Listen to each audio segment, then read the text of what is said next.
It's early in the morning on a January day in 2006. The weather is cold and overcast. I'm alone in my pickup, driving on an empty highway, somewhere between Denver and St. Louis. On this day, I'm in the first stages of a cross-country journey that will become one of 3 such trips I will take this year. Beyond me, a pale, thin gray sky rests on the razor-straight horizon line.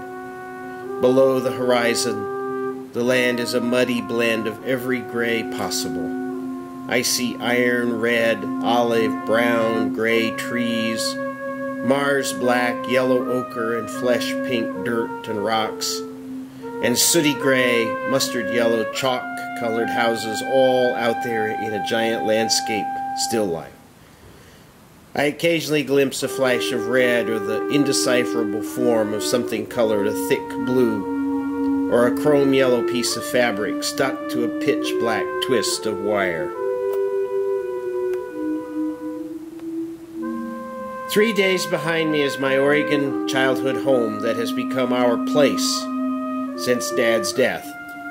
We spent the last 2 years there tending to his comfort, cleaning and repairing the old farmhouse, imagining what it would be like for us to live there forever, like my dad.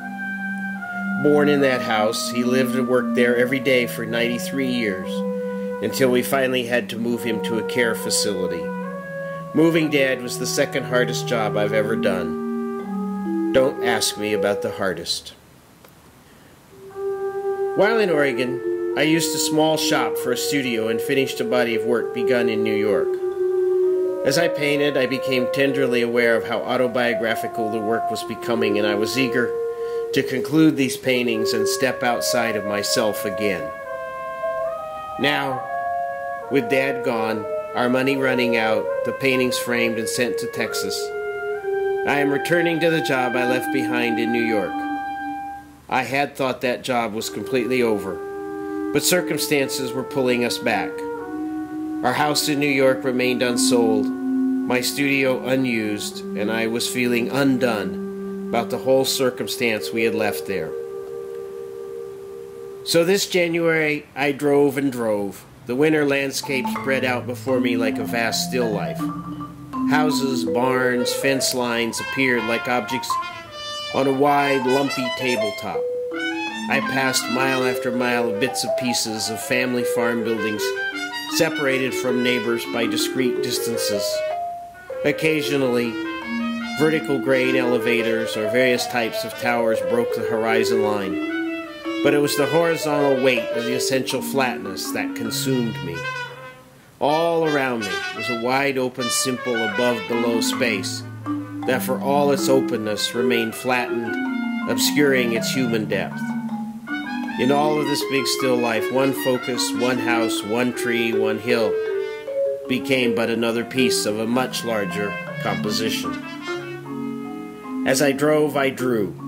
My right hand scrawled pictures and notes recording my immediate visual thoughts. Shaky little plans emerged for paintings and sculptures, conceived as prairie horizons and prairie still lifes, and images of the horizon cut up and restacked, reordered as stacked horizons. With each new drawing, my dad's death, my complex feelings about what to do with the family home, my still uncertain thoughts about my last group of paintings, are replaced with new art possibilities. Within the year, renewed and recharged, I will embark on new paintings inspired by this landscape.